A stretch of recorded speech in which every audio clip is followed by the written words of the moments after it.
Cristiano റൊണാൾഡോയ്ക്കും അതോടൊപ്പം തന്നെ പോർച്ചുഗലിനും ഇന്ന് നിർണായകമാണ്. ആദ്യ മത്സരത്തിൽ ഡെമോക്രാറ്റിക് റിപ്പബ്ലിക് ഓഫ് കോങ്കോയോട് അപ്രതീക്ഷിത സമനില വഴങ്ങി ആണ് പോർച്ചുഗൽ മത്സരം പൂർത്തിയാക്കിയത്. ഇന്ന് ഉസ്ബെക്കിസ്ഥാനെയാണ് പോർച്ചുഗൽ നേരിടുക. കൊളംബിയയോട് പരാജയപ്പെട്ട ഉസ്ബെക്കിസ്ഥാനും ഈ മത്സരം നിലനിൽപ്പിന്റെ പോരാട്ടമാണ്. രാത്രി 10:30 ഹൂസ്റ്റണിലെ NRG സ്റ്റേഡിയത്തിൽ ആണ് മത്സരം.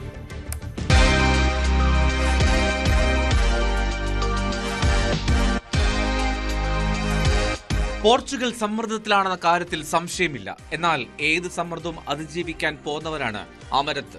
അതുകൊണ്ടാണല്ലോ അയാൾ ഇതിഹാസമായതും ഹൃദയങ്ങൾ കീഴടക്കിയതും. പരിഹസിച്ചവരെയെല്ലാം നിശബ്ദമാക്കാൻ ആ ബൂട്ടുകൾക്ക് ഒരു നിമിഷം മതി.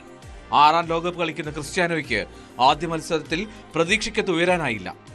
ഉസ്ബെക്കിസ്ഥാനെതിരെ ആ വീര്യം നുരഞ്ഞു പൊങ്ങുമെന്ന് കരുതാം. Bruno Fernandes, Rafael Leao, Gonzalo Ramos തുടങ്ങി കരുത്തന്മാരുണ്ടായിട്ടും ആദ്യ കളിയിൽ ക്ലിനിക്കൽ ഫിനിഷിംഗിന്റെ കുറവ് പോർച്ചുഗൽ നിരയിൽ പ്രകടമായിരുന്നു. ക്ലബ് ഫുട്ബോളിൽ വിഖ്യാതരെങ്കിലും ബ്രൂണോയ്ക്കും വിറ്റീനിക്കും പന്ത് ബോക്സിലേക്ക് എത്തിക്കാൻ സാധിക്കാത്തതാണ് നാണക്കേട്. ഉസ്ബെക്കിസ്ഥാനെതിരെ വൻ മാർജിനുള്ള ജയം മാത്രമാണ് പറങ്കിപ്പടയുടെ ലക്ഷ്യം. മറുഭാഗത്ത് തങ്ങളുടെ ചരിത്രത്തിലെ ആദ്യ ലോകകപ്പ് കളിക്കുന്ന ഉസ്ബെക്കിസ്ഥാൻ നഷ്ടപ്പെടാൻ ഒന്നുമില്ല എന്ന മനോഭാവത്തോടുകൂടിയാണ് എത്തുന്നത്.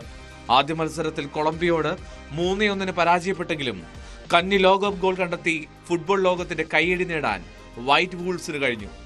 2006 ഇറ്റലിയെ ലോകകപ്പ് ജയത്തിലേക്ക് നയിച്ച ഇതിഹാസ പ്രതിരോധ താരം ഫാബിയോ കനവാരോയാണ് ഉസ്ബെക്കിസ്ഥാന്റെ തന്ത്രങ്ങൾ മെനയുന്നത്. പോർച്ചുഗലിന്റെ ശക്തമായ ആക്രമണ നിരയെ തടഞ്ഞു നിർത്താൻ കനവാരോയുടെ പ്രതിരോധ തന്ത്രങ്ങൾക്ക് കഴിയുമോ എന്നാണ് ആരാധകർ ഉറ്റുനോക്കുന്നത്. ആദ്യമായാണ് പോർച്ചുഗലും ഉസ്ബെക്കിസ്ഥാനും നേർക്കുനേർ വരുന്നത്. ക്രിസ്ത്യാനോ റൊണാൾഡോ എന്ന ലോകതാരത്തെ ആരാധിക്കുന്ന ഒരു കൂട്ടം യുവതാരങ്ങളാണ് ഉസ്ബെക്ക് നിരയിലുള്ളത്. എന്നാൽ മൈതാനത്ത് ആ സ്നേഹം പ്രതീക്ഷിക്കരുത് എന്ന് മാത്രം. Welcome desk, news 18.